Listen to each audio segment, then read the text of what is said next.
अरे शिवाजी महाराज माणूस म्हणून काय होते आणि आपण काय इंटरप्रिट करतोय त्यांना?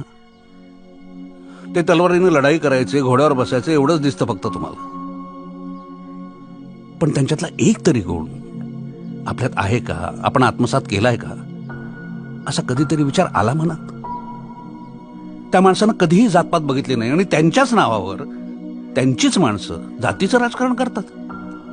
हे बघ, राजांनी अनेक गड बांधले, तसेच कित्येक गड जिंकले सुद्धा, पण कुठल्याही गडाला स्वतःच्या आई वडिलांचं किंवा नातेवाईकांचं नाव नाही दिलं रे.